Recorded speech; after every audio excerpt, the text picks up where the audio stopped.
ایک گاؤں میں ساحل اور سیما نامی شوہر اور بیوی رہا کرتے تھے۔ سیما جہاں خاموش مزاج کی تھی، وہیں ساحل بہت ہی ظالم اور بے رحم تھا۔ ساحل ہمیشہ اپنی اہلیہ سیما کو زد و کوب کیا کرتا تھا۔ ایک دن سیما نے اپنے شوہر کے ظلم سے تنگ آ کر خودکشی کر لی۔ فوت ہو چکی سیما اب ایک بھوت بن چکی تھی۔ کیونکہ سیما اپنے شوہر سے کافی ڈرا کرتی تھی، اس لیے اس نے پڑوس والے گاؤں میں ایک درخت کو اپنا بسیرا بنا لیا۔ لیکن جب کوئی آدمی اس درخت کے پاس سے گزرتا تو بھیانک شکل بنا کر اس کو ڈرا دیتی اور اسے وہاں سے بھگا دیتی۔ لیکن وہ خواتین کو کبھی بھی تنگ نہیں کرتی، کیونکہ وہ سمجھتی تھی کہ ہر خاتون بہت مظلوم ہوتی ہے۔ ایک دن خوبصورت لڑکی اس درخت کے پاس آئی اور وہاں بیٹھ کر رونے لگی۔ یہ لڑکی کے چہرے سے بڑا دکھ اور درد ظاہر ہو رہا تھا۔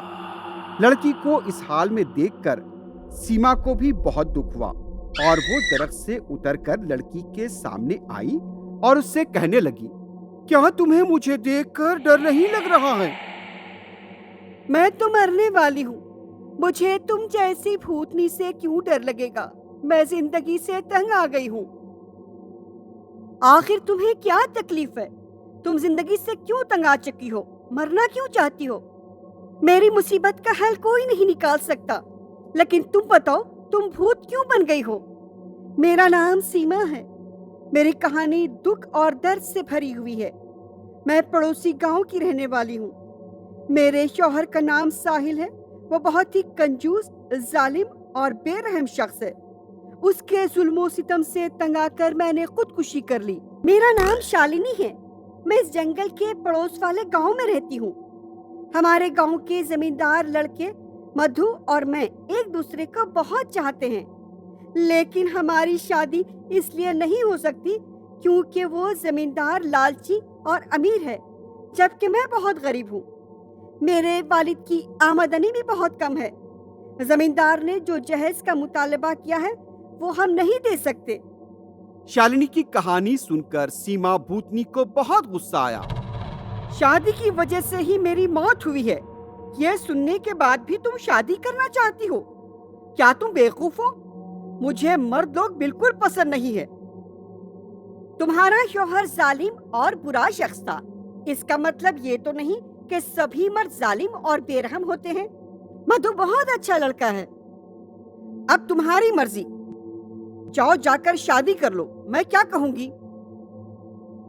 میں شادی ہی تو نہیں کر پاؤں گی، تم ہی مجھے کوئی راستہ دکھاؤ۔ شالنی کو دیکھ کر سیما کو رحم آ گیا۔ تم نے مجھے اپنی دکھ و درد بھری داستان سنائی ہے، میں تمہاری مدد ضرور کروں گی۔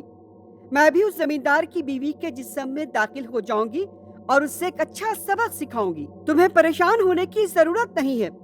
یہ کہہ کر بھوتنی سیما زمیندار کی بیوی کے جسم میں داخل ہو گئی اور زمیندار کی بیوی کا رویہ بھی بدل گیا۔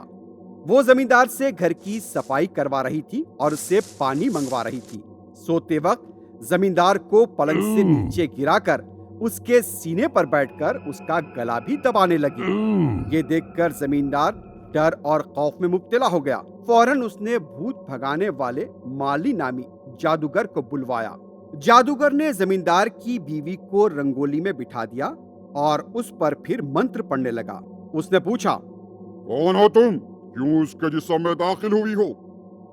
یہ کہہ کر جادوگر نیم کے پتوں سے اسے مارنے لگا۔ اب سیما چلا کر کہنے لگی، میں بولتی ہوں، یہ لالچی زمیندار صرف پیسوں کے لیے اپنے بیٹے کی شادی شالنی سے نہیں کر رہا ہے، اس لیے شالنی نے خودکشی کرنے کی کوشش کی۔ اس نے مجھ سے مدد طلب کی، میں نے اس کی مدد کی خاطر زمیندار کی بیوی کے جسم میں داخل ہو گئی ہوں۔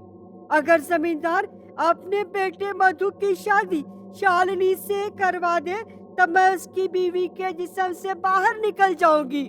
ٹھیک ہے، میں دونوں کی شادی کروا دوں گا۔ اس کے ساتھ ہی سیما بھوتنی زمیندار کی بیوی کے جسم سے فوراً نکل گئی۔ ادھر زمیندار نے اپنے وعدے کے مطابق اپنے بیٹے مدھو کی شادی دھوم دھام کے ساتھ شالنی سے کرا دی۔ Hi kids! Hope you like the video. Subscribe for more videos. videos. Visit us in Facebook